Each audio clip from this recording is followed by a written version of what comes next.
Hello, you're listening to the Eric McKenna Project.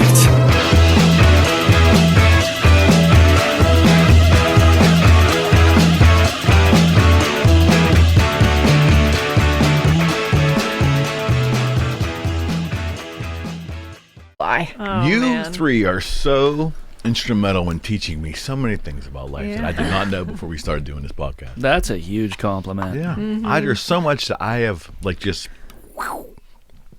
mean, that's why I think the age difference is really interesting on this show. No, I think it is. I think that's another added dynamic to making it really unusual. Because if we're all the same age, we're all the same experiences. So there's a little bit of difference there. Not a lot, but just enough to rub a little bit, you know?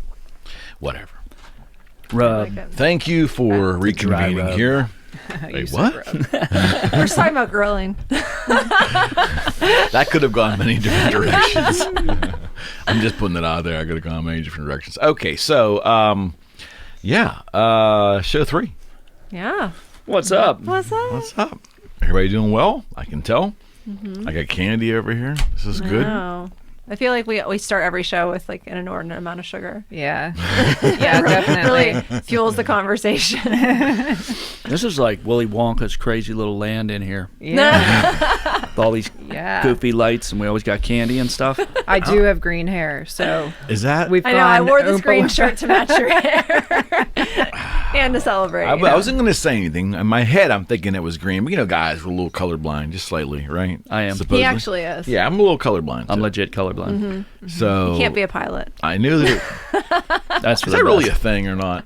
Is that a thing? I don't know. I don't think that's a thing. It's for the best. It is for the best. What does color have to do with being a pilot? I didn't I didn't know that. I thought they I had think to it's have like fighter pilot, but I don't know. I Yeah. saw that in a movie. I yeah. try not to pass off Because if facts the that I aliens, learned. if they see an alien out there and they can't see that they're green, they wouldn't know it's an Yeah. alien. Right. It's true. Right? Is it a gray? They'd just be like, "Hi, or Mom." green? All right, we're going to get right into the esoteric today. We're just going to go right into it. 'Cause that's what we do. So, drum roll, please. Yeah, I heard that. That's pretty good. That wasn't fast That was enough. weak. Yeah. That was weak. And she's your wife, and you're a musician. Like, come on. Oh, she can hit hard. Don't worry. Don't tell them that. That could be a whole podcast in and of itself. You're gonna get it later. And he's looking forward to that. Where's Write little- write a little black dot and just show it to the camera. Help me. Oh, God. Okay, so number one, right off the bat here, do you find folks believe of the concept that everything in life, or most things in life, have a shelf life to them? Relationships, jobs, television series, That's the most disappointing. naturally lives, like, human lives, animal lives. There are some finite things based upon science and physics that have an end. We know that. But are you under the belief that most things, and we'll probably touch on relationships, friendships, romantic relationships, things like that, are you willing to rectify in your head that most, if not pretty much everything has a shelf life?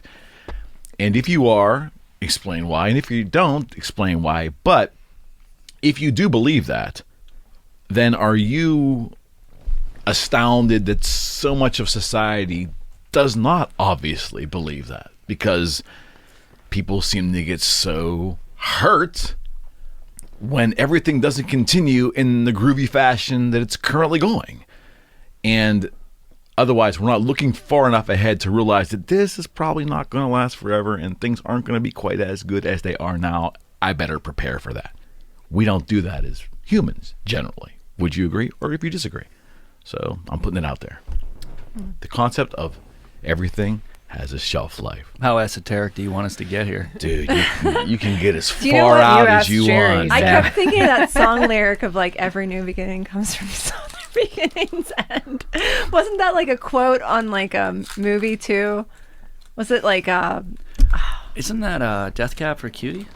no, it's was Semisonic Lit or Wait, Lighthouse. I think definitely it's Semisonic. Very 90s. Yeah. But it was Closing in time. Oh, yeah, you're right. Yeah, You're right. yeah. Every bar played that. Mm-hmm. when Oh, it was Closing Time. I know They that loved song. it. Yeah. Yeah. I know that song. Every new beginning Yep. Yeah, that's we have the to one. wait for the singer to sing Who's it. that? I wasn't Is that gonna sing ERM? it. REM? No, I think it No. was Semisonic. Oh, Semisonic. That's right. Yeah. I'm not as. I mean, I'm pretty hip. I know some of those bands. I pretty work hip. for some I of didn't them, know them what band it bands. was. And I feel like the lyric was like, it was what was that stupid high school movie? Oh my gosh, Can't Hardly You Wait. have to be more specific Is that- because we've watched a lot of stupid high school It was with what Yeah, was because the my mind goes to Porky's. That's the only high school movie. And Fast Times at Ridgemont High and Last American Virgin. Those were the three that were out when I was a senior in high school. Breakfast Club, That was later. yeah. That was later. all-time greatest. That was later. But it was like the one that started with like all the like the yearbook quotes, and the one, wasn't it the girl, like she was, what was her name? She went on to be the ghost whisperer. Denise. Oh, Oh, wait, no, Jennifer I'm Love sorry. You. Jennifer something or I was thinking of the wrong character. Yeah. no, yeah, I know who you're Super cute. Like yeah, the blonde, or not blonde. she was in I Know brunette. What You Did Last Summer and Yeah. yeah. But that was her quote on the yearbook. Like, because they show, like, they Oh. start the movie with like showing everyone's like yearbook, and like everyone has a quote that they Yeah. pick, and hers is that song lyric. So Huh. that's my Okay. contribution. That's your contribution. I'll say something else later, but And now you find a way to tie all that back into where we're going with that. I think You were so good on transitions. I was just last thinking, show. is Jennifer Love Hewitt still making any movies or I used doing to any love shows? Her. I used to love her. so her career might have ended. well, And it wasn't for her brain. Sorry. So that new beginning. if you watch The Ghost Whisperer, which the guy I'm dating's a big fan of that show, and I'm Ghost- sure it's not The for ghost. he watches it on and he has a name.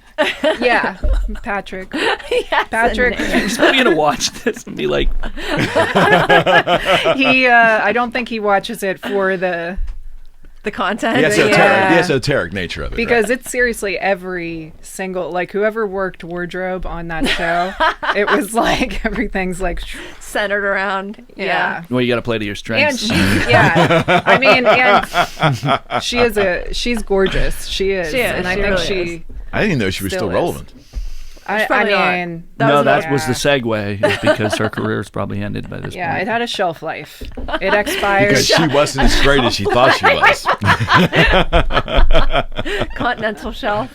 Yeah, Never mind. Oh, I got it. she had a nice Shelf. life.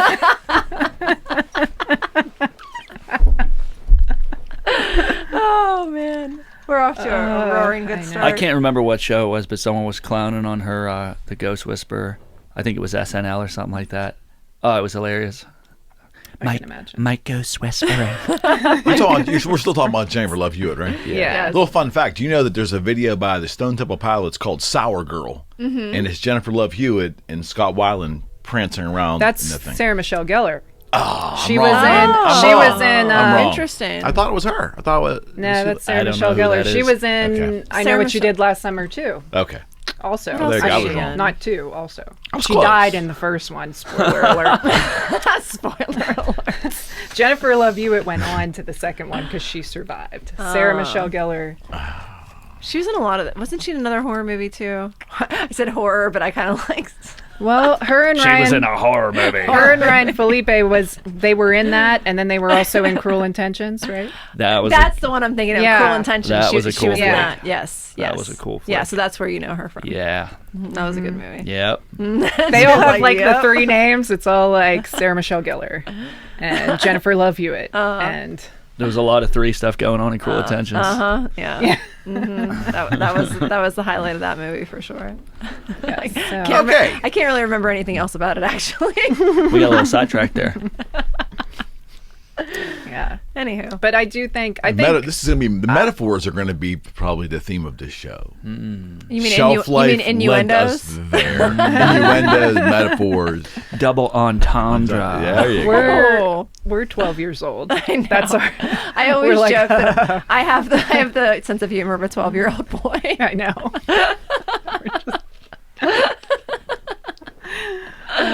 Where do we go with that? Well, somebody said rub earlier, and we were all like, That is true. I at least took it to food. I said we were grilling or talking about grilling. I was like, yeah, like a dry rub. You know what it was? You were messing with the microphones, and it came across so loud. And you said dry rubber. Shocked my old brain back into reality. My bad. I wasn't trying to get dirty with it. Watch yourselves over there, young man. But I do think I completely believe every single thing has a shelf life. Nice transition. Kind of, yeah, not at all. It just was like, listen, so back on track. Enough shenanigans. yeah, I think every single thing has one, and it sucks sometimes. It really does. I do believe it's hard because even though if you know that and prepare for that, the time still comes when things have to end. And I think a lot of us learned that during quarantine. Things changed a lot during quarantine. People lost jobs. People lost a lot of people went kind of crazy during quarantine. A lot of people lost friendships. I'd imagine a lot of relationships probably ended too. A lot Yeah. of marriages, I mean, that's just very tough being on, cooped up with someone you think that you know. yeah. Oh, whoops. I actually can't stand you. When we were only seeing each other 2 hours a day, I thought we really I'm got guessing along. divorce attorneys came out of this pandemic okay, I'm guessing. Yeah. Probably. Might have been one of the only industries that was thriving. Yeah. Right. True. That Because and the when N95 company. you're forced to face a lot of things during that time, and a lot of people were forced to spend time with themselves and think about if the things they were doing, people they were spending time with, were like, when the chips are down, is this what I want to do? Is this who I want to be with? Is this you know what I mean? So I think like that was a lot of like quarantine was a lot of things expiration date. For sure. Yeah, see, I've always believed that most things in life, on a on the non-physical part of life, the relationships, jobs, sporting endeavors, hobbies, every businesses. Like when I started my guitar business, I knew it had a shelf life. I can tell you, I had no delusions that I'd be doing that 25 years. I said, if I get 10 years out of this, it'll be pretty cool. But at some point, it's going to end. And I'm going to have to figure out what else I want to do with my life unless I make a shit ton of money right away. So I kind of knew. I don't know if that's fatalist in me. Like I just, I can remember relationships, having serious doubts about relationships always, in terms of the word forever has never resonated with me. And I had parents that stayed together. I saw relationships in my, whatever size family I guess I had was rather small, but I saw people make it, to the end, right? But I don't know if I really ever grabbed the concept of forever. I think, and this is not from me, this is quoting a therapist. I have to give credit, like you said at the one podcast, I have to give Give my it up to your credit. therapist. Credit for this. But he had always said that you being a human, if you have any type of relationship with another human, whether it's siblings, a romantic relationship, family, friendships, anything like that, it's always going to go like this.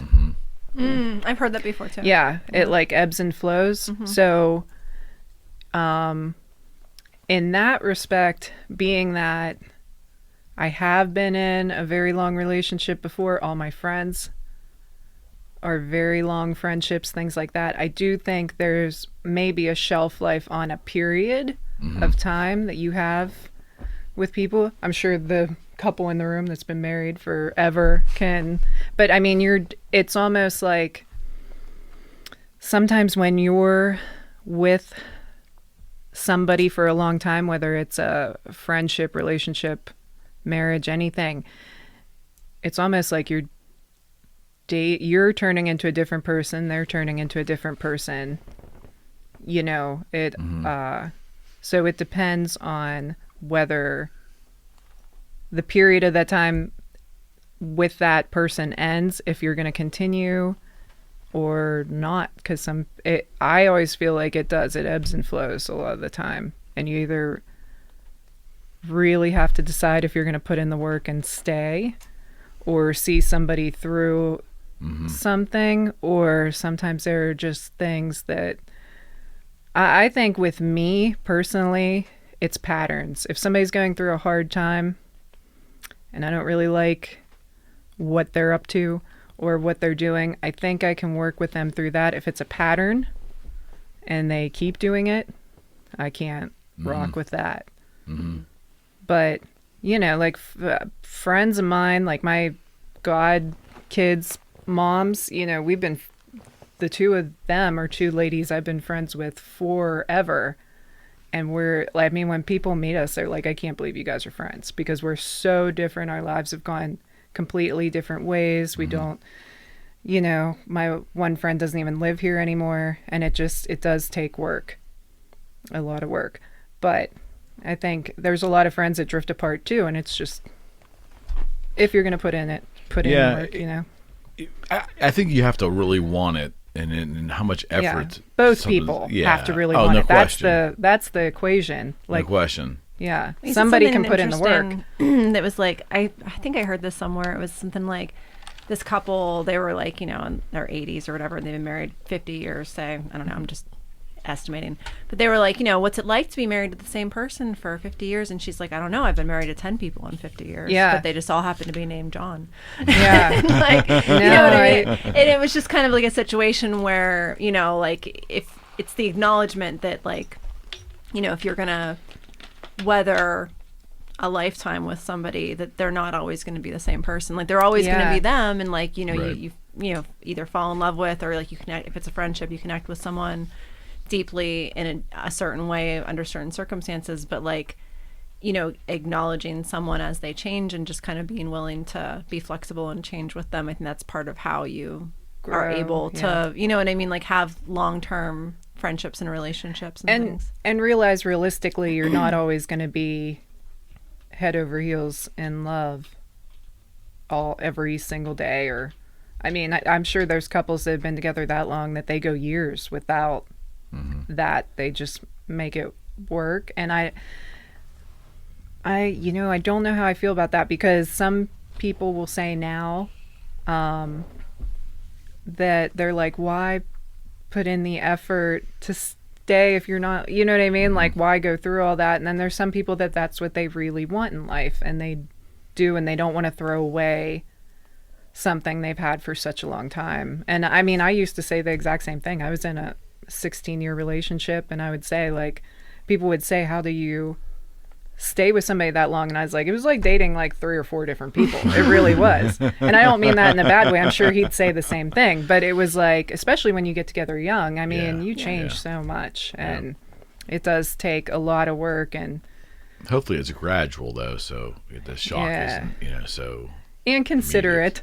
I think when you're in a relationship too and you're changing, you have to understand that it changes the other person too. It affects their life, you know. All right, quiet one over there. I'm just taking everything in. I like that I can just hear everybody so clearly in my ears. I can sit here and stare at these lights, and You're mesmerized over there. I can cogitate. It's almost like a photo file. Oh, here we go. I knew it was Created coming. this room. Yeah, I guess. I know Home Depot was happy with me, I'm sure. No, the relationship stuff Cassie was talking about is good. You know, I'm sure Julie agrees. We can probably resonate with that. She and I got together real young. And marriage is not for the faint of heart, you know. You go through a lot of different stuff, but I don't know. As far as things ending, you know, I originally asked you, I said, how esoteric do you want us to get? Because, let's get esoteric. Well, in a way, it's almost like nothing really ends, you know. Energy can neither be created, destroyed. I was looking at the Danger Live track sign over there. I don't know if it's metal or whatever, but I'm like, well, it's not going to be a sign forever, you know. But according to what we think we know, it'll always be something. So it's kind of like, do we just attach significance to moments and to people and to experiences? Absolutely. Sure, but I mean, if you think about it, we were actually talking about something earlier that it was totally off topic. We were all talking in the other room, I think we were talking about, humanitarian aid and helping people and stuff like that, and why it's so difficult. Why, if we have so many brilliant people, why things don't seem to be changing and getting better.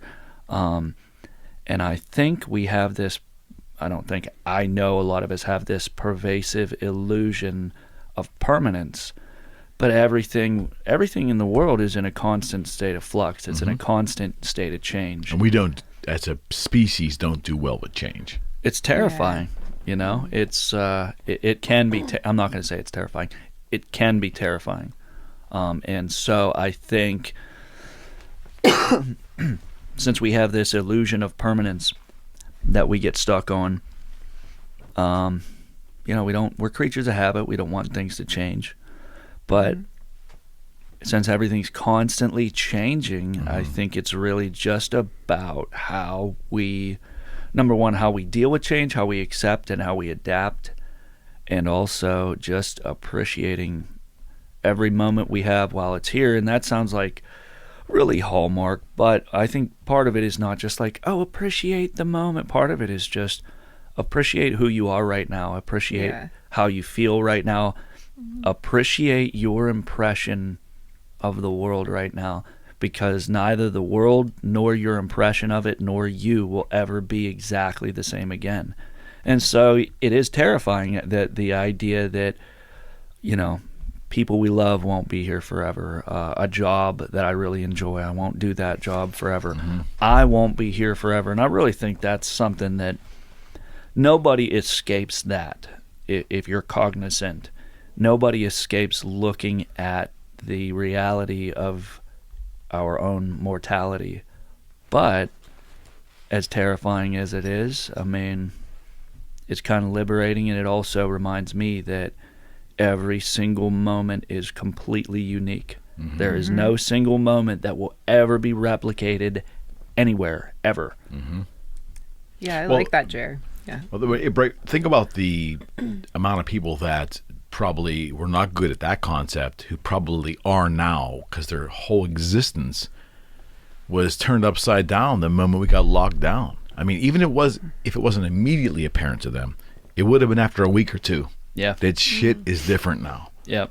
So the person you were, let's just say hypothetically on March 15th of last year, roughly, let's just take that date. So the person you were on March 14th, right? When you were hearing about the pandemic, but it was in other countries, it wasn't a real thing.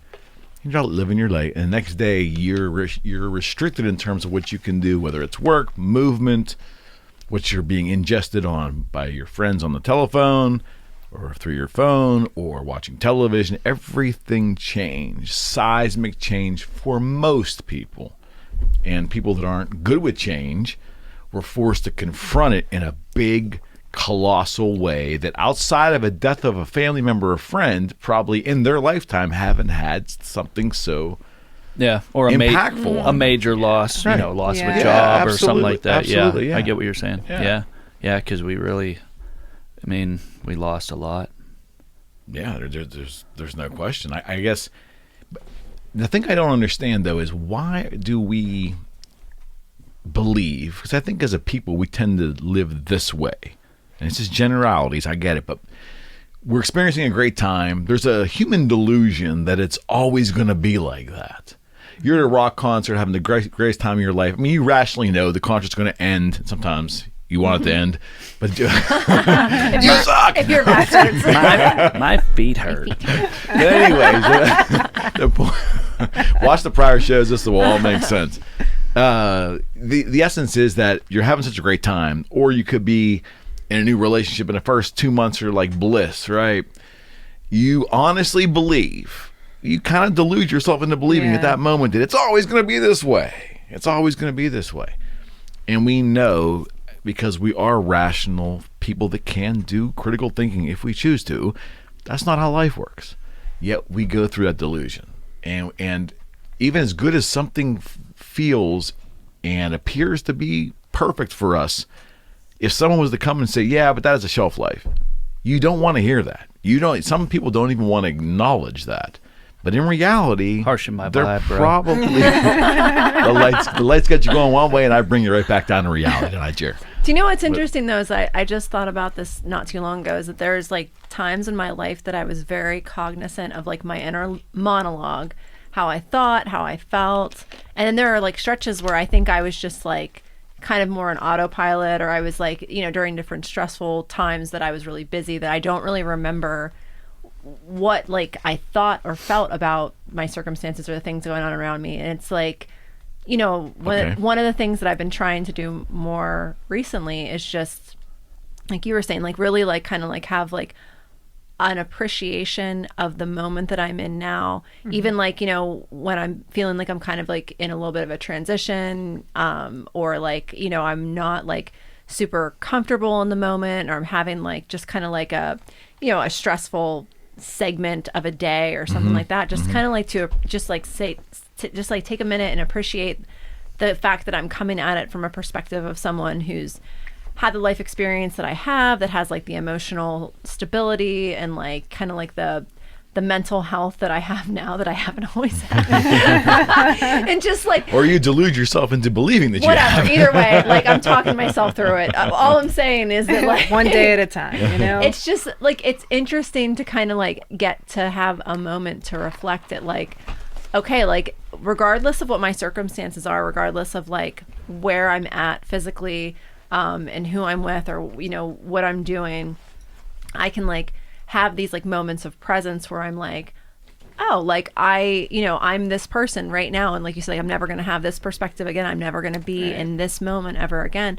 And regardless of like whether that moment is, you know, intensely enjoyable or, you know, super stressful, or like whether I'm, you know, in the middle of cleaning my basement, or, you know, whatever, sitting in traffic. I got like rerouted 80 different ways. I was trying to go visit a friend earlier today, and I was like, all those things, it's just like, nothing is really like that bad. I mean, aside from like when you're dealing with something that is extremely tragic, Right? But like just right. the day-to-day circumstances of life, like to have that kind of like ability to like just weather those challenges and just be present and be like accountable to myself. But how do you do that? Like everybody says, live in the moment, take a moment to, you know, those are all good catchphrases, and I believe that you can. I'm just saying, I struggle with that. Like my mind is so forward thinking all the time because of all the activity going on, which we all have activity, but my mind is so always looking forward and planning things out and expecting this call and what I should do here, and sometimes rehashing things I've already done.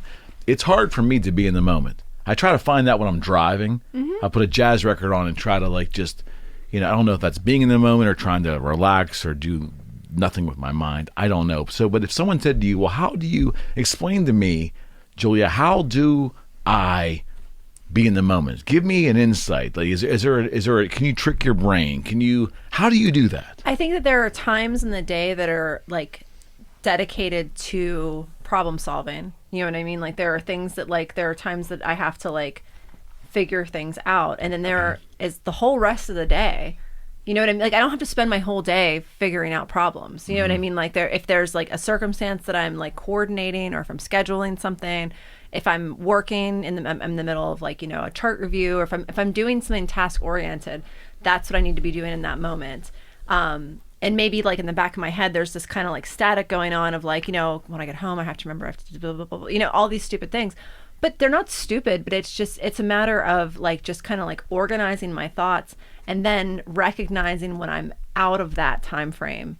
You know what I mean? Like recognizing like I've heard a lot of different things about like transition periods, like transitioning from like, you know, home or work to home, and, you know, different things like that. It's kind of like I'm not going to say you have to, because no one has to do anything. But one of the things that helps me is that like I try to like consciously move from one part of my day to the next. And consciously is a good word. Yeah. You know what I mean? Like knowing that like there's like times that I allot for specific things. Like, you know what I mean? Like if there's something that I'm working through, even if it's like an emotional thing, there are times that I will like be like, okay, like I'm going to think about this emotional thing that I'm dealing with right now and sit in it. Yeah. So you plan on times to think about a certain subject. When I have the times, yeah, like if it's whether it's like my commute, or whether it's, you know, like you know, if I have some time when I get home by myself and I'm cleaning or whatever, or if it's like, you know, like my commute's probably like a good time for that kind of stuff sometimes. I mean, not so much to the point that I'm not paying attention to my surroundings and traffic and I'm unsafe, but like it doesn't help me to like, if say I'm feeling like insecure, it doesn't help me to sit there and feel insecure while I'm sitting down talking to a friend. You know what I mean? Or while I'm like, you know, doing something that should be enjoyable, like whatever, you know what I mean? Like watching my favorite TV show or whatever. Like, but if I'm noticing like a reoccurring theme where like, I'm like, wow, like I just don't feel comfortable in my skin sometimes. And I just, feel, you know, like there's like a time that I can set aside to be like, well, what's causing that? Like, is there a reason? Like, did someone say something to me that's making me feel that way? Or am I misinterpreting something that someone said maybe? Am I reading too much into something? Am I, you know, like, do I not like the way my hair looks? Like stupid stuff. You know what I mean? But it's like, what is the root of like this like uncomfortable feeling that I have? Okay. And then but like, I think it's worth mentioning that generally just biologically, like females aren't like that. They don't compartmentalize. Men are more, but you yourself, that does take work. And you do, like, I think it takes work to compartmentalize and be like, this is when, like, yeah, I feel this, but I'm going to deal with it at the right time, at a you know, like at a time where this is going to make sense, or a time where this is going to be more productive, you know? So I think that's something we could all work on. Comfort can be a cage. I mean, it can be like right now we're in, anybody who's been brought up Catholic or anything like I have been, we're in Lent, and the whole point of Lent, I think a lot of people think it's like this sacrificial thing, but it's really because right now, if the four of us walked outside of this building and looked outside and looked at things that maybe we see every day, but we don't take the time to appreciate maybe a building, maybe a blue sky, maybe like there's so many cool things out there that we just are Take it for granted. Yeah, I was about to say maybe take for granted or whatever. I mean, things are going to change whether we change or not. We might really like a building and not pay attention to it, and they're going to tear it down and do something else. I get it. You know what I mean? So the whole purpose of a period like Lent is more to appreciate things that you have abundant every day that, you know, maybe you don't think of it that way. You're just like, this is... So, like I said, that's something that with you especially, I see that you take the time to put in that work. Not everybody knows how to. That almost sounds like structure, like mental structure that you have with yourself. You're going to allot certain amount of times to think about certain things or work these mental problems out. And if you can do that, that's phenomenal. I guess my thing is it seems to be, to me, that it's a little bit too easy now, especially when you look for self-help material out there. If you're a person searching for that, you're going to hear like the be present, you know, live in the moment. Those are just catchphrases that I'm not sure they mean a lot to people that don't know how to do that. You know, if you're a person that really can't appreciate what's around, because what are you doing over there? If you can't appreciate, we appreciate Jer. He's appreciating that and his candid. You got a little mini can of Schweppes over there. Yeah. We're coming to you, big boy. What was the segue here? Yeah. Me spilling ginger ale. that like really delicious pop that you made. I tried to do it quietly, and that's just It all adds to the ambiance. Well, because she just said right now that men can compartmentalize their thoughts better than women. Do you believe that? yeah. You do. Yeah, I've heard that we're better at focusing on one task, and it's our whole world. And, you know, with women, a lot of times it's more like The big picture. Like far ahead of time. Yeah, and I think I've noticed that in talking to women, because men focus on this one thing. I think we're a lot like, I don't know, as much as we've changed from cavemen, I don't think we've changed that much. And I don't think we should, to be honest with you. I think, like, we started off okay, and I think okay's good enough. Okay's good.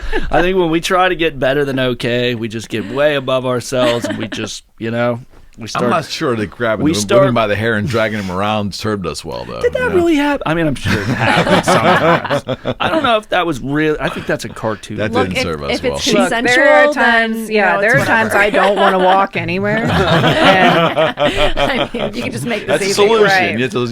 It's a problem. You solved it. Julie's actually read a lot about primitive societies and how their relationships worked, and from what Julie's been telling me, it kind of flies in the face of that whole beat a woman with a tree branch and just drag her back to your cave. You know what I mean? I never heard that one before. No, there's a lot to say that, like, and this is going to get, like, a little graphic, maybe.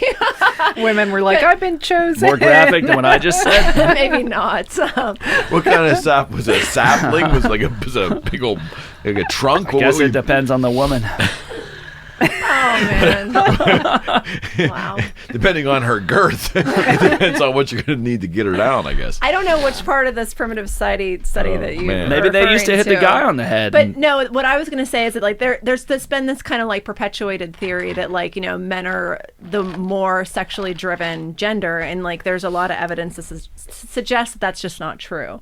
You know, they always say that, like, men are more likely to wander than women, but, like, women, when they actually study women's sexuality, like, they crave the same amount of, like, conquest that men do generally. And that, like, there have been primitive societies that were basically set up where they were, like, more, you know, we have patriarchal societies and then there's, like, matriarchal societies, and that, like, a lot of tribal societies were actually set up more matriarchal because there was they weren't, like, so focused on, like, monogamous marriages so much that there was, like, less parental, what do they call it, like, parental security or paternal security, where they didn't know always, like, whose child was who. So they would these societal structures were set up in a way that, like, there would be, like, a woman at the center of the family, and their brothers would actually, like, do the like, they would be the ones that would do, like, the providing, I guess. And the women were just kind of, like, it was, like, all shared resources. We were talking earlier about, like, you know, different monetary structures. And these are just different primitive societies that were studied, like, in anthropology, but that be prior to, like, British colonizations and, you know, all those kind of things. But I think we have this idea that, like, you know, we just separate gender so significantly, and I do think that there is, like, a very specific you know, ways that, like, women think differently, men think differently, but I think that, like, a lot of the ideas we have about, like, men and women and their, like, just their approaches to things are actually more, like, culturally ingrained and societally ingrained than they are biological. I think sometimes there's definitely a biological component, but I don't think it should be made as excuses for maybe the way men act or the way women act. And, like, just asking what you feel about this too, when you're talking about, like, women also want the same amount of conquest. I almost wonder, like, women's health is not really been updated for many, many years. So, like, a lot of, like, the hormonal and birth control stuff and all of that, I really think is a factor in how women act and women think, and women are controlled. There have been studies that have shown that, like, women that, like, started dating someone on birth control because they were attracted to them and their hormones and pheromones interacted in a certain way, and then when they stopped the birth control, they actually found that they weren't attracted to that partner anymore. And so that, and we've been, you know, they've been basically, like, kind of, like, not toying with, but, like, sort of, like, tinkering with our hormones for a certain amount of time, just, you know, which is, I think, not a terrible thing, because population control is necessary on some level, because we can't just all be procreating like crazy. But I've done my part by not having kids. But I do feel like, you know, it's you know, I feel like women kind of, like, will sometimes use this, like, hormonal situation as like almost like a blanket excuse to, like, behave any way they want. But which I don't agree with either. Right. But I also feel like the flip side of that is that, like, I don't think our hormonal health is super well understood, and it's not always, like, studied from a perspective of, like, what actually is going to like make sense. You know what I mean? Like, I feel like it's like they're studying it from this really like kind of like, I don't know, like you said, like maybe an outdated model. Yeah. And I don't know. I think sometimes, you know, we've talked a lot about like mental health and like, you know, how well funded it potentially is or is not. And it's like, I don't think that those are things that are always like considered in how people think, because I do think that there is a, you know, a pretty strong component of like, you know, like emotional, hormonal, kind of like a correlation there, and that plays a lot into like the way your thoughts work. Like there will be times that like I will hear the inner monologue in my head and I'm like, I don't agree with what's happening in here. And I just need to kind of like take a step back and be like what, because I mean, and that's anybody. You can choose to feed into any negative emotion or any negative thought or whatever, but if you at least have a little bit of presence of self to be like, okay, where is this thought coming from? And don't always like get, like you talk about like not being married to your thoughts. Like I don't always have to like, I have to take ownership. I have to take ownership for what I think, but just because like a thought occurs to me doesn't mean that's like gospel. I always say you're not responsible for how you feel. You are responsible for how you act. You have to take that feeling and you have to work with it because it's your feeling. It's not everybody else's. So if you're going to act on it in a way that affects other people, you really have to take that and, is this really something that's going to be productive or positive, or, you know, is this a feeling that really has clout? And like I said, I think men have an easier time compartmentalizing and working with what's in front of them, where maybe women, I mean, they can get more emotional, but really more look at a very widespread big picture and look at the future, the past, all this stuff. And so I think it does take work for a male or a female to look at everything maybe as a bigger picture, be a little bit more productive with their thoughts, or be a little bit more thoughtful or mindful of what they're feeling, instead of just going for it or thinking, I feel this way, so it's validated. You know, your feelings are validated, your actions aren't. Yeah. Always. And not everybody's responsible for how you feel. You know what I mean? Just because you have a feeling, like you can bring it to somebody and you can share it with somebody, but like that, no one else is really responsible for like taking that on, unless someone like, you know what I mean, like does something to you or does something without your consent, or, you know, whatever. Like there's times that there's an accountability factor. Like stabs you with a screwdriver. Exactly. That's what comes to Jared's. You have to be, you got to be accountable for things like that. Right. I mean, can't control that. No. I feel like guys are really good at focusing on one task and just getting immersed in it. Like when I'm working on something, it's like the only thing that exists in the whole world. She'll try talking to me. I'm like, I know. I'm like, sometimes I'm she's so like, envious why don't you about listen that. to me? And I'm like, what? Look around like, Oh, you're here? I'm in the living room. But I don't think it's a bad thing, and I don't think it's necessarily. No, I don't. I wish I could do that more, honestly. Like, I wish I had. I've tried to like cultivate that ability. But I mean, is that a true thing? Because like now, it's almost like, oh, you're splitting things into male and female, and men and women. It's just like, whoa, I don't know about this. Like, are we allowed to talk about this? Like, what about yes, the we're allowed other? to talk about anything. There's a lot of other genders to consider here, and I really don't know how that plays into the conversation. To be honest, I should probably study a little bit more. But I mean, in your experience, is that true? Are guys better at? Do you think men are better at focusing on one task and just blotting out the rest of the world and everything else that they're dealing with and feeling? Because I've heard it's been kind of like a running theme is that a woman always has something playing in the background. She's constantly thinking about other things that are going on, and just so much going on there. Like just so much going on. Yeah, but then there's so many. I do think, you know, that can be a template. It doesn't mean it's a end all be all. I do believe it's a biological thing, but it, you know, like when you're saying like, you know, maybe we shouldn't evolve so much from cavemen. No. I said guys, y'all are fun. Oh, okay. You like that we Okay, start we'll shaving, go- Y'all right? have women seem to develop like better. Like there's cultural growth and stuff like that. A guy, he gets above himself. He starts wearing different pants. He starts choosing his like adverbs and his language very carefully, and suddenly you're just looking at this guy and you're like, Do I trust you? I feel Yeah. like you're trying to be something you're not. And, like, I'm all for bettering yourself, but I'm thinking of like guys I've known who have just gotten into their head like, oh, I'm somebody now. But that's ego, and it's not necessarily like a biological.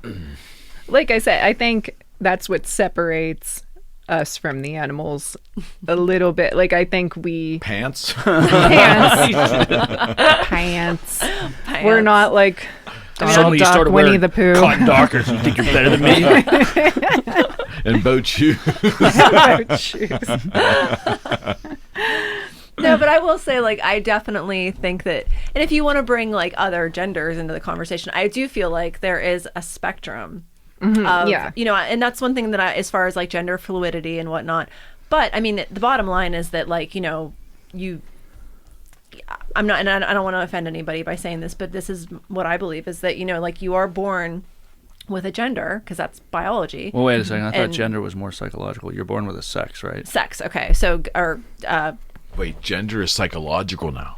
Well, that's kind of the idea. Well, you can be born male, Biologically. yeah, but or it's like male origin or something like Yeah. that. And I don't want to screw up the terminology. I think I remember Yeah. studying that gender is more psychological and sex is more biological. Yeah. I mean, So, sex is obviously biological. Either way, the point that I'm making is that, like, so if you're looking at your physical body and your hormonal state, I do think that, because of the fact that I think hormones do play into emotions, which also play into thoughts, I do feel like that the male sex is more apt to hone in on one focal point and be able to kind of like almost more have like a more directed focus, whereas like I feel like a woman has sometimes, and like I remember and this will, you know, take it with a grain of salt because this was my grandfather that kind of like put this, you know, idea out there to me, and you know,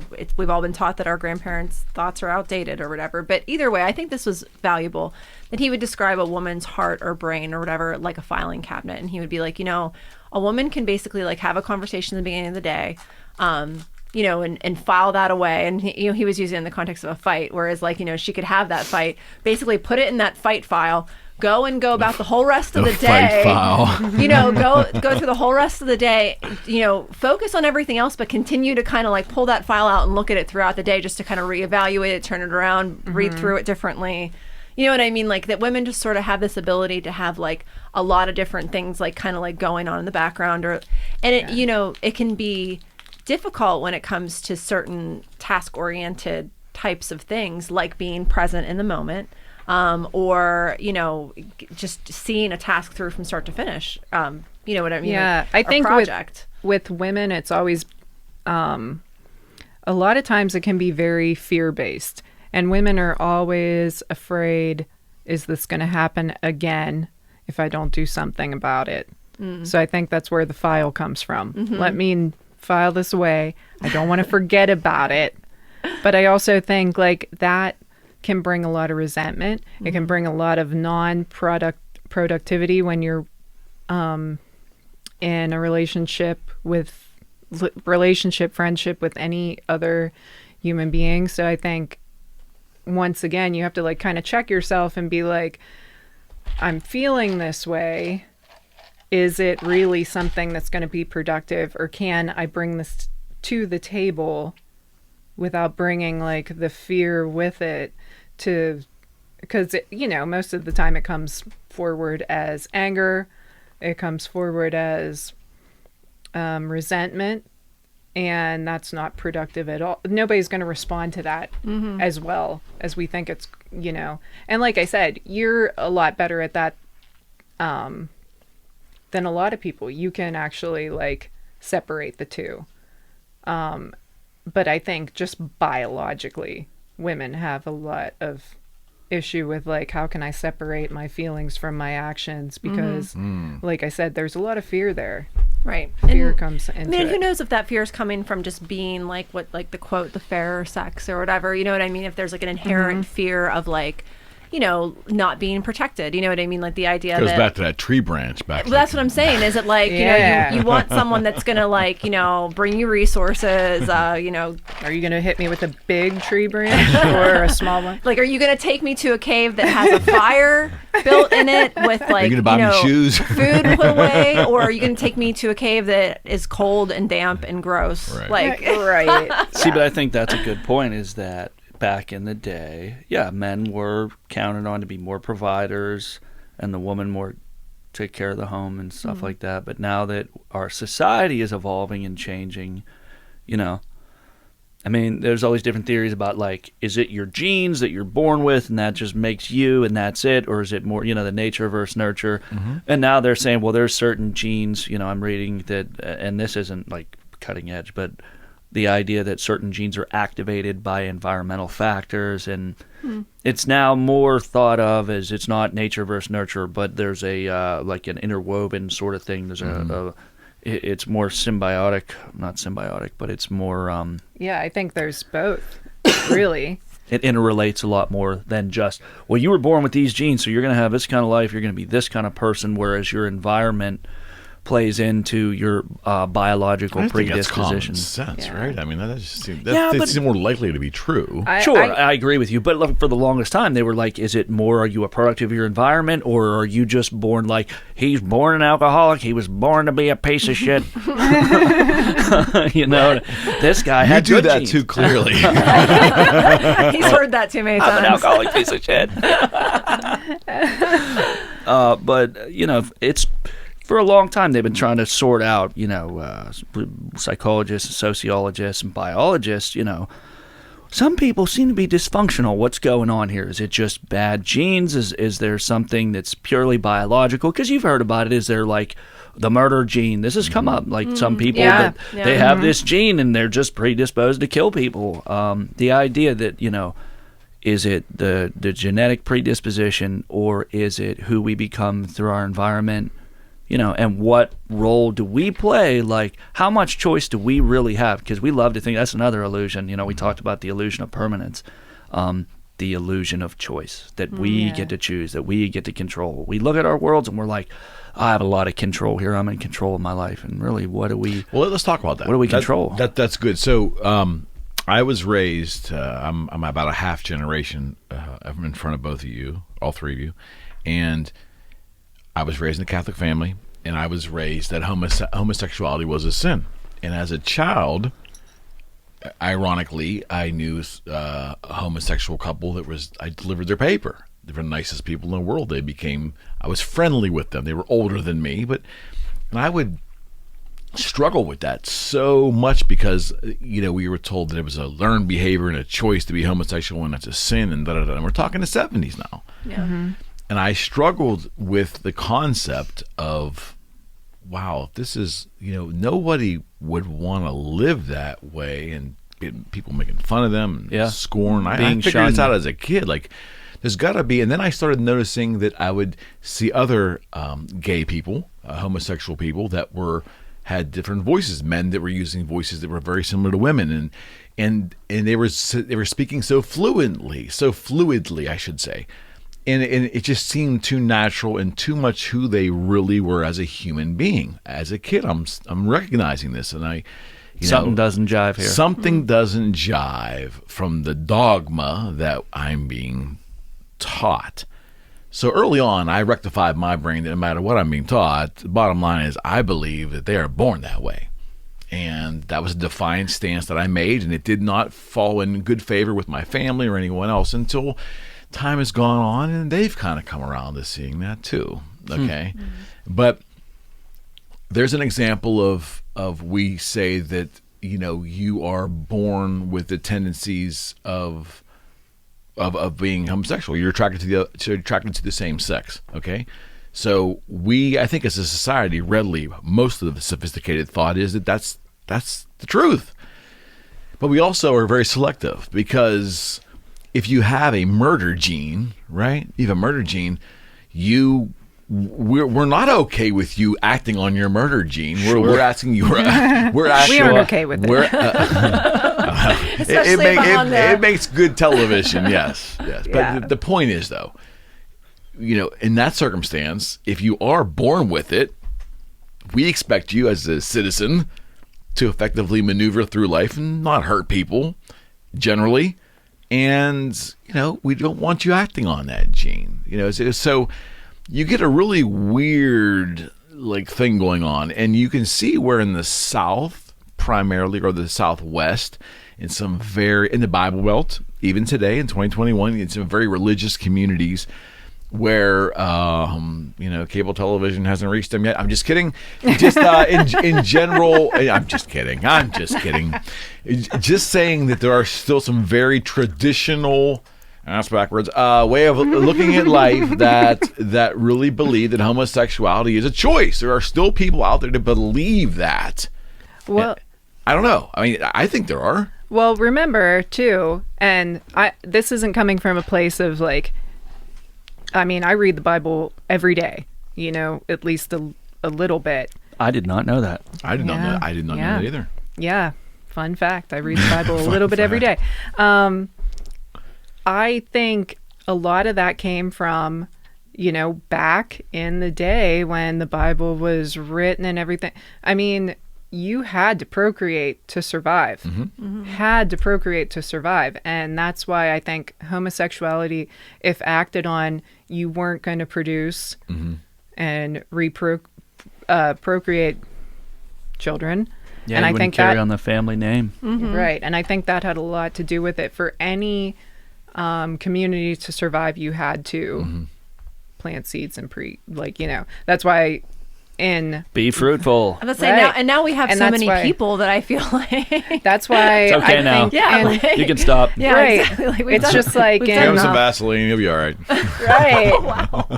That's why escalated in a quickly. lot of it's Sorry. it's not real, like you guys said, it's not realistic for today's culture or today's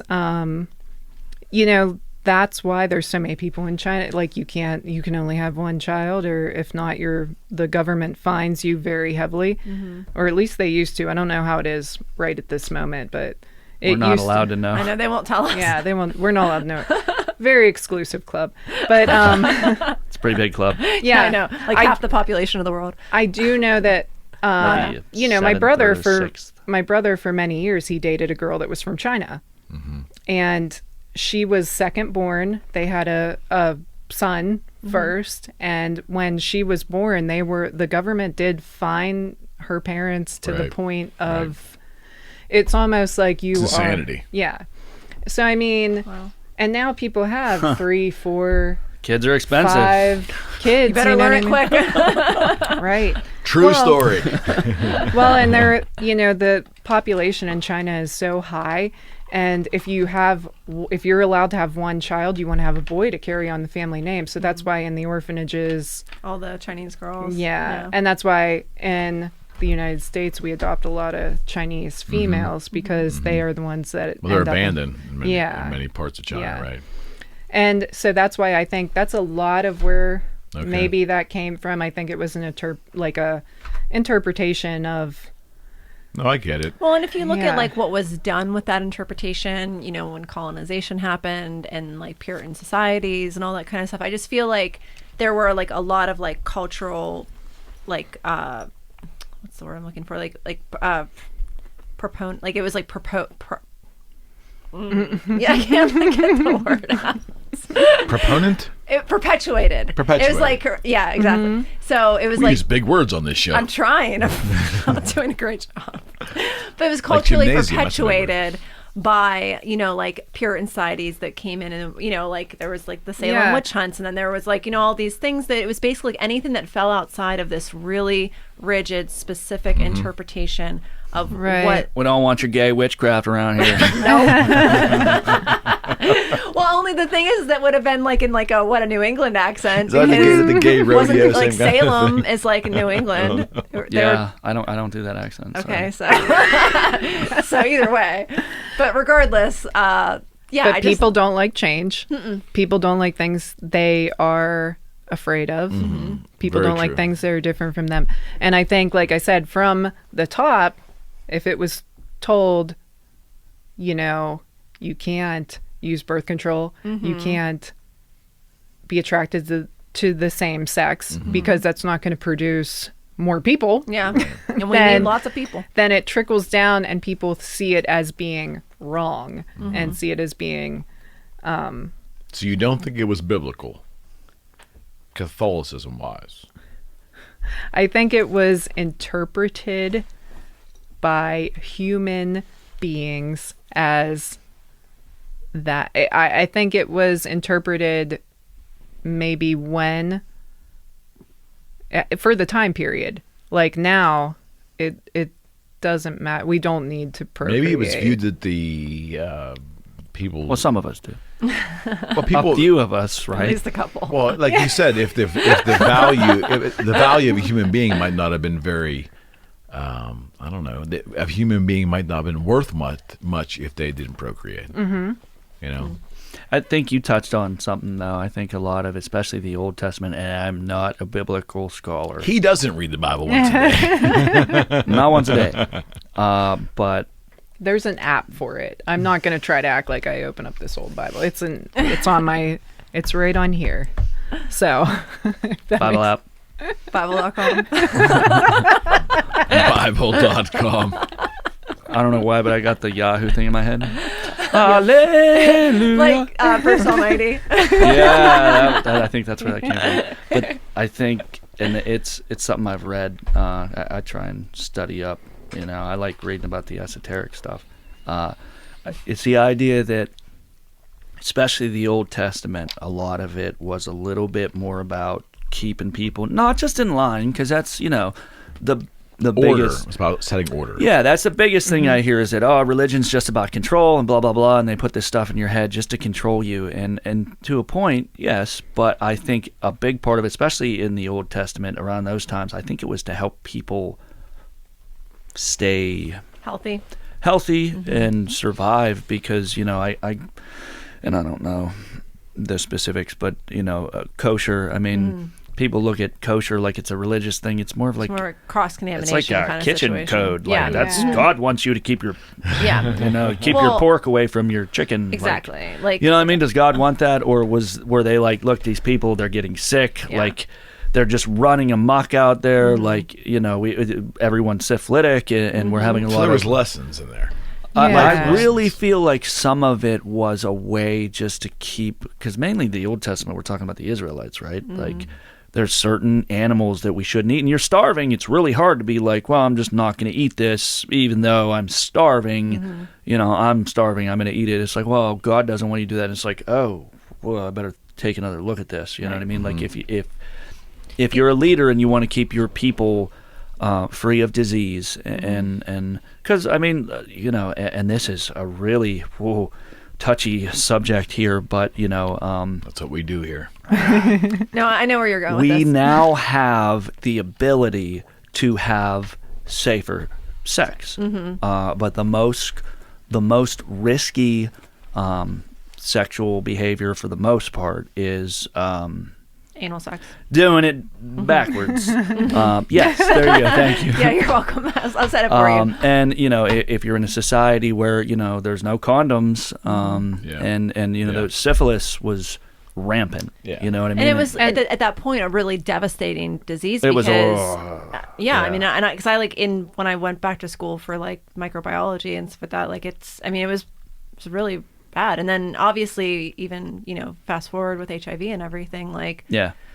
Now, is that the whole of it? Is it just, No. oh, that's why we made people feel ashamed of themselves because we want people to be safe sexually? it went back so much further. No, and Right. that's the other thing too. Like, and this is more stuff you pick up from internet culture. But you know, people are like, oh, it's a sin. It says in your Bible that it's a sin for gay. Okay, let's look at some other things. Like, and they've cited like something in Leviticus, you know, in the Old Testament, like. It says somewhere in there, like, don't mix your fabrics. Like, you know what I mean? Do not intermarry. Like, what is it? Don't eat Take them out to the edge of town and stone Don't them eat to death. crustaceans. You know what I Yeah. mean? Like, and here's the thing. Like, you look at that, like, oh, God didn't want us to eat crustaceans. Well, maybe at the time it was like, this is unhealthy. Yeah. People are getting sick. You know what I mean? What do- Like, especially pork. You can get really sick. I've gotten sick off pork. That's on the list of things you do not want to get food Right. poison from. And the I way think you have to prepare those food items is different and more specific to not get sick. Yeah. And I think that Yeah. maybe they just didn't have the ability to educate everybody Right. on Right. But about how the to- fabrics, why can't you mix fabrics? Like, Well, how and is that I've not heard people safe? that like keep kosher. They're not allowed to do any. They're not allowed to turn on their oven on like Saturdays. I was just listening to a podcast that was Yeah. talking about this. Yeah. That they can't turn on light switches. They can't like. Didn't know that. Yeah, like there's just all these different things. I'm out. All these different things. He's Oh, out. Yeah. Photophile's out. Photophile over here. I'm out. But yeah, so and I feel like there are pretty extreme examples. We should probably explain that litophile thing because it's. Oh yeah, we keep coming back Photophile. to. Plus, we just throw it off photophile. We were talking about Photophile. what would the name be for some. I was like, we're just gonna throw that off the cuff, and someone's gonna be like, wait, what? What is a good name for Eric?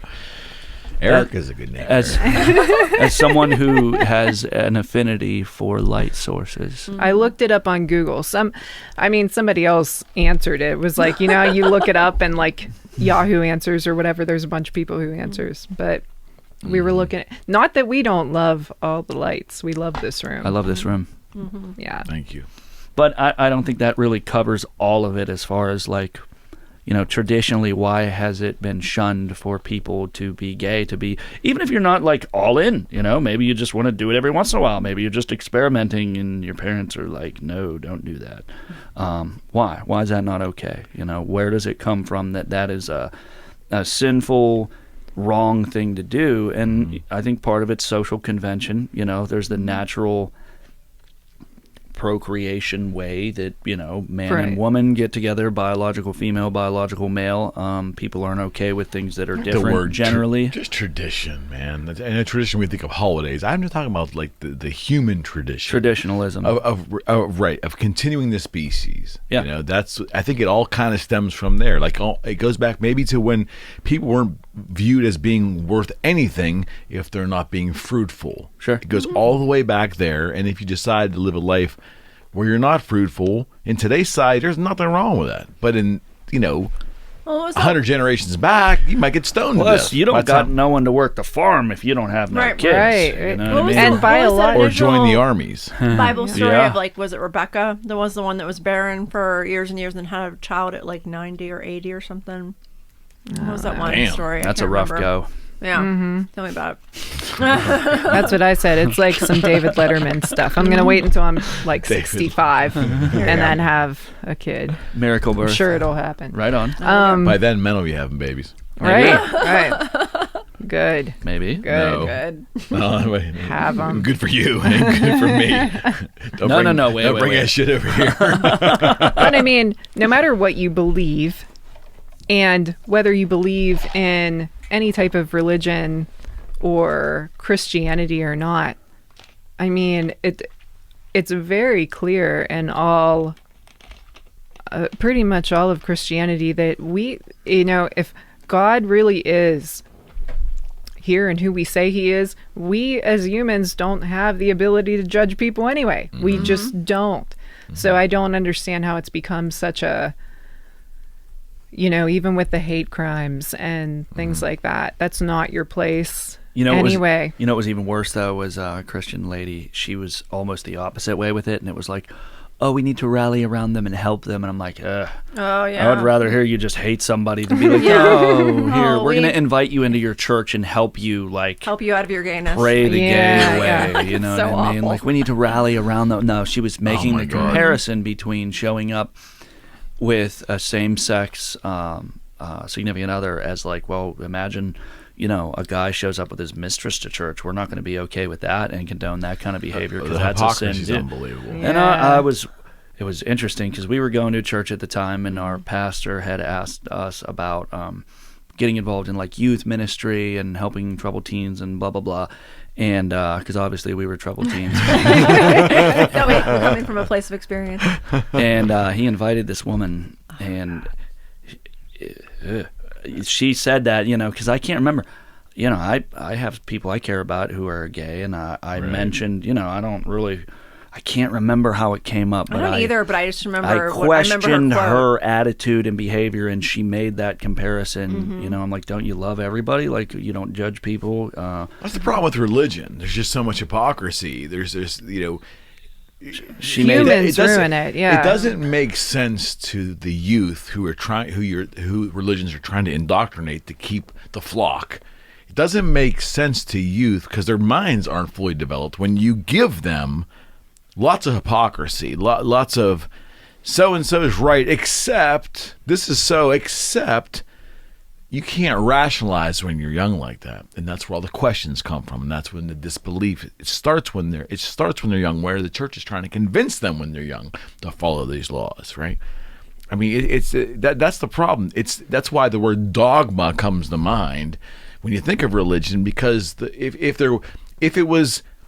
it was like physics, where most of physics, not all, but most of physics is beautiful, it's seamless, it interweaves mathematics, you know, with some exceptions where things are obtuse, but the systems go together. If religion was that beautiful and systematically perfect, fine. But it's not, you see.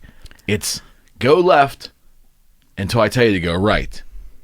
You see what I mean? Like it's not. It doesn't make sense when you can you arbitrarily say things are a certain way except in these circumstances because we said so, when it doesn't make any sense. And I think that's the problem with and I think that's why religion's hurting today the way it is, because the youth generations that have come up have not. It's in every generation smarter, right? People are figuring shit out when things are nonsensical. Think about it. I probably took things for granted because the heavy-handed religion came down on me. I had to believe that. My son, given the same circumstance, from the way that generation thinks, is not going to immediately buy into that. There'll be more disbelievers, more people questioning. I think that's the problem now. And I think you totally have to question everything. I think there's also a part of you that maybe, you know, life is too complex and too precious that maybe you have to look to something outside of like the concrete, what you can see. Mm-hmm. And that might be where your faith comes in. I don't think it's all about like judging other people in this strict, unrealistic way of living. Like I said, I think a lot of it was just to keep the population going. And now, and to keep them, like we were talking about, like keep them kind of like healthier in too. line. Yeah. Like now to control. Well, there was a control concept or there had to have aspect been. too. Yeah, because Yeah. it would And have now been they're society. just. But it's interesting though, because now we have so many other avenues for control. Yeah. right. That like, and we were like literally just talking about this at work the other day because We've of got like more updated ways to control you. pretty much that's the thing Right. is it's like literally people are starting to like police themselves. I mean, this whole like I think people have always done that. And each other. Yeah, well, and that's like the what's kind of Pull like your mask up. That's exactly what I was going to talk about. We have this thing at work called the mask ask, and they like want us to all basically walk around Mask and ask holes. everybody to wear their mask properly at all times. Like there's like literally screens up all over the place of like different types of ways to wear your mask and how is appropriate and how is not appropriate. And all Yeah, that I've stuff. seen all the Propaganda. diagrams and stuff. Well, and But it's not. look, I'm saying I get it. Here's the thing: is I understand, but like there was literally like there's like hotlines that you can call in different cities to report people for either having too many people in their house, not wearing a mask, all this other stuff, and it's like okay, yeah, California, they were talking about turning power off to people's houses. they did. And it's Shit's crazy. Interestingly enough, though, in like those situations, I mean, like I think some of them were like the mansion parties where there were like literally hundreds of people. However, I still don't agree with it. You know what I mean? Like We could get into a real debate about that, and some other individuals would make the case and say, look, it's about people's health. Can't you just deal with this for a little while? And then we've gone there plenty of times. How long do you deal with it? How much is too much? But I mean, let's look at it with something where, okay, wear a mask because you could give me COVID and I could accidentally take it home to an elderly person and they might get sick and die. Yeah. Let's I was about look to at say, social control that does not have an immediate, like, here's why we're doing this. You Right. know what I mean? Like, what's an example of modern day social control that doesn't really have an easily good, given good reason?